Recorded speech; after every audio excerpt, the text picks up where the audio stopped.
Welcome back to the channel, guys. I am Sam, and today, guys, we're going to be talking about the best trail bike for beginners. So stay tuned.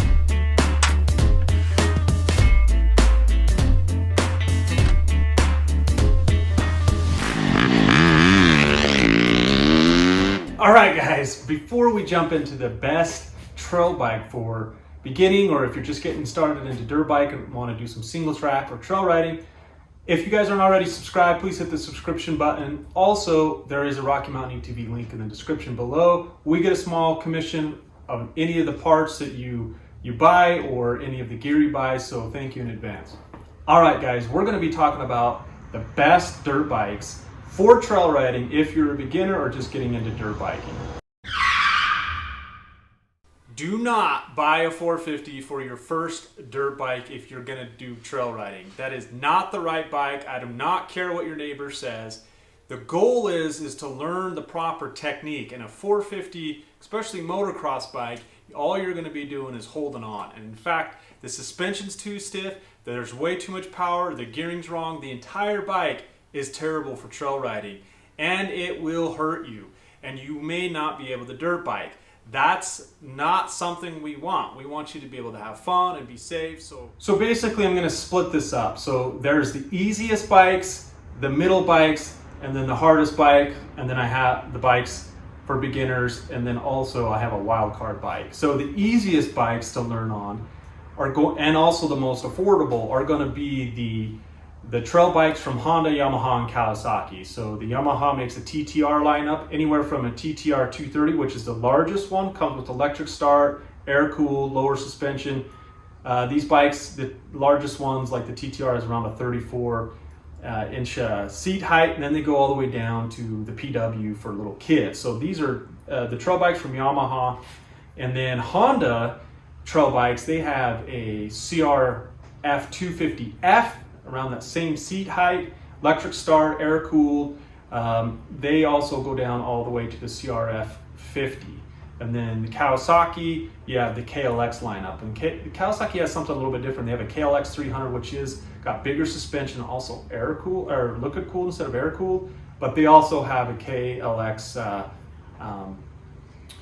230 as well. And they go all the way down to the KLX 50s. And the cool thing with Kawasaki is Kawasaki has a bike that I think is really good. There's two bikes that if you're maybe, for example, my wife wanted to get to ride a bike. Honda makes a CR 125 that has bigger wheels. And so the, bigger wheels allow you to get over obstacles. It does raise the entire, height of the bike up. And then also Kawasaki makes a KLX 140. Can't remember, I think it's R or something. I'll put the up here a picture of it on the screen, and it also has full-size wheels. When I mean full-size is the front's a 21-inch front tire and the rear is 18-inch. And the bigger the tire, the easier it is to get over obstacles.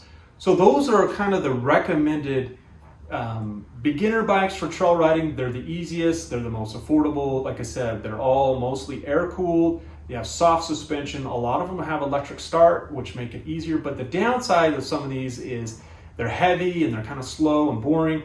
But that's also good, because one of the biggest things I tell people when getting into dirt biking that I wish someone would have told me is if you can learn the proper technique and learn how to ride a dirt bike and control the dirt bike properly, it really allows you to be much more safe and also have more fun. So for that, I actually recommend a riding course by a local pro rider called Josh Knight. He has an entire beginning to pro online training program, and there's a link in the description. You guys can check that out. All right, let's talk about the middle bikes. So these are going to be more of like a two-stroke. So these are also easy to, and don't be afraid of two-strokes. Two-strokes are actually a lot easier to ride on trails than four-strokes, in my personal opinion, especially when it comes to hard enduro. So there's a company out of Europe called Beta. You may have not heard of them. We own a Beta 200, so I'm pretty familiar with them. They're fantastic bikes, and they're built specifically for trail riding or enduro, hard enduro, racing even. And they make what they call the Beta X Trainer 300. This is it has a smaller seat height than a full-size dirt bike. And the 300, don't be afraid of that. The 300 is actually really detuned, very well managed as far as the power is concerned. Great suspension, electric start, 21-inch front wheel, 18-inch rear wheel, and a kickstand.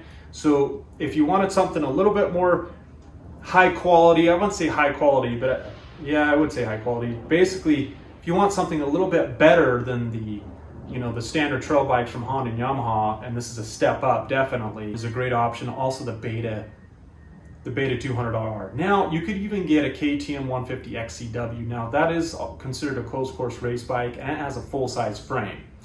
But it is a smaller bore two-stroke, which allows you to work on your clutching, and it's also not going to completely rip your arms off with the 250 four-strokes, the race bikes essentially, and 300 two-strokes, 450s, 350s. All of those are going to be a lot more powerful and harder to manage, and then harder to work on your technique, and not a good beginner bike. So then we have four-strokes, and so there are some four-strokes that are like right on that edge between being a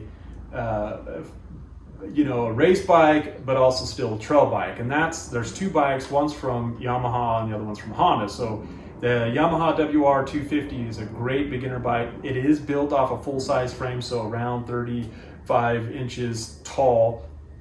And it also has the bigger suspension, the bigger wheels. They do come with electric start and a kickstand. And it has a 250 four-stroke motor that is based off the motocross. So it's going to have more power than the other trail bikes like the TTR 230. And Honda's is the same thing, but just red. It's the Honda CRF 250X, and electric start. The bigger wheels, a 21-inch full-size wheel, front rim, and then also an 18-inch rear wheel and a kickstand, and also electric start. But it is a full-size bike. Now, if I had to choose between the two, I'd actually go with the WR. I like the WR better than the X. That's just my personal opinion. But that, like I said, they're full-size dirt bikes. So if you really wanted a bike that kind of lasts you a little bit longer, you can go with those. The great thing with any of these bikes is you can go buy them used, get into dirt biking, learn the technique, practice, and then once you feel like, hey, I've outgrown this, you can sell it and then roll that money into a different bike that's maybe taller or bigger. So now I've got a wild card for you guys. So this is the KTM 300 XCW. Okay, I know it's a closed course, hard enduro race bike, but hear me out for a second. So a lot of people that buy this bike really comment on the luggability of this bike. And what does that mean? Is basically you can ride it in a gear that's too high for most bikes, and you can just continue to go and it doesn't kill the bike. That makes this really easy to ride on trails, and it makes it easier to get grip in hard enduro situations. So with a bike like this, you can actually, as a beginner, ride it pretty effectively by just shifting up and then just using the power to lug it, also learning how to use the clutch to be able to modulate the power. So I know it's a stretch, but I actually have put a lot of beginners on that bike, and just instead of starting out in first, I have them start out in second, and it worked pretty well. Let me know, guys, what bike you started out on and what one you think is the best for beginners. Did I miss a bike? Thanks for watching as always, and if I don't see you in the next video, we'll see you out on the trails.